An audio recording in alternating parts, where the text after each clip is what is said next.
Quelle est la plus grande arme de l'enfer? C'est la mort, le dernier ennemi. 1 Corinthiens 15, 26. La mort n'est pas amie. La mort est le dernier ennemi, le dernier jugement concernant l'Égypte. La forteresse de l'enfer était brisée, le pouvoir de la mort a été pris en otage pour permettre l'émancipation du peuple. C'est ce que Christ faisait sur la croix. La parole de la croix, c'est cela. La puissance de l'enfer a été brisée dans son essence même. La mort a été saisie pour accomplir l'intention de Dieu au lieu de la limiter. En Égypte, la parole, par la verge, touchait le premier-né avec la mort. L'enfer était piqué avec sa propre piqûre au cœur même de sa constitution. Mais ce n'est pas tout. Cette même verge faisait aussi sortir le peuple. Elle œuvrait pour le racheter de l'Égypte, lui permettant de traverser la mer Rouge. Toi, lève ta verge, étends ta main sur la mer. Exode 14, 16. La parole de la croix est la parole de la vie triomphante sur la mort. La mort est vaincue et la vie de l'incorruptibilité ont été mis en évidence. Au moyen de la verge, la parole de la croix, par cette épreuve merveilleuse d'émancipation, Moïse apprenait que le ciel gouverne dans cette création, gouverne dans le ciel, gouverne dans l'enfer, et que au sein du royaume des hommes, le ciel gouverne pour l'émancipation des élus. Tout cela, c'est l'histoire de l'intervention du céleste. Tout cela n'est pas survenu tout de suite. Et vous demandez certainement pourquoi cela avait été gradué de cette manière. Ce que signifiait cette verge était seulement partiel au commencement, mais gagné en force et en puissance au fur et à mesure de sa progression. Il y a deux aspects à cela. D'une part, il y a la nature progressive de cette éducation. Elle est graduelle.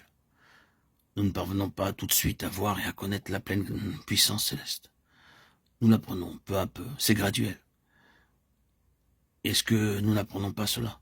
Nous apprenons de manière simple combien le ciel est plus grand que la terre, que l'homme, que la nature et que l'ennemi. Nous apprenons pas à pas et de plus en plus ce que signifie cet immense et infini ascendant du céleste. Mais il y a aussi l'autre aspect. Dieu, par ce moyen, attire graduellement à découvert les forces opposées, en les réduisant peu à peu. J'endurcirai le cœur de Pharaon, j'endurcirai le cœur de Pharaon. Pharaon endurcira son cœur.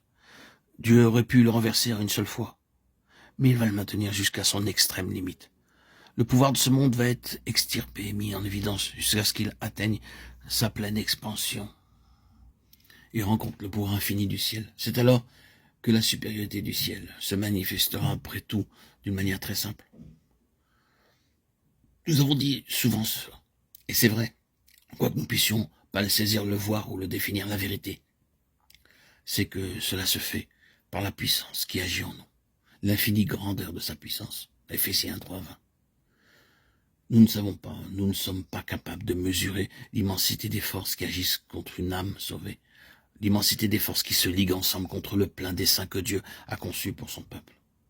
Nous le connaissons un peu, mais nous le connaîtrons de plus en plus à mesure que nous progressons. Quand il dit l'infinie grandeur de sa puissance, ce n'est pas simplement une question de langage, c'est une tentative, seulement une tentative, par le moyen du langage, par des superlatifs, par tout ce que le langage humain peut dire, d'exprimer la réalité. Car l'infinie grandeur de sa puissance se manifestera avec efficacité par la vertu de sa force. Il l'a déployée en Christ, en le ressuscitant des morts.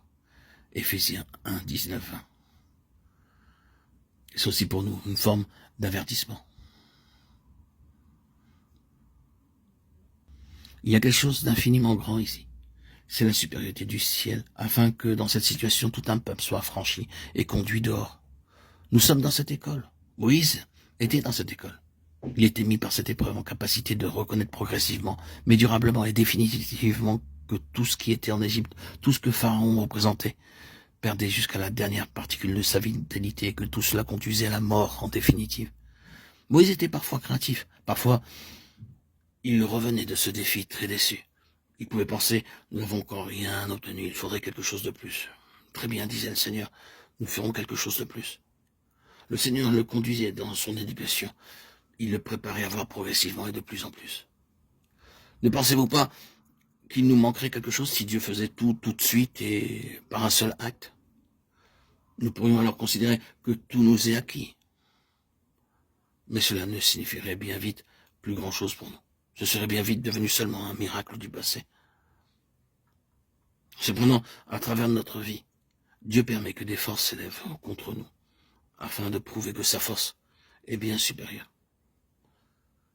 C'est une longue instruction, mais c'est la voie du divin et céleste dessein de Dieu.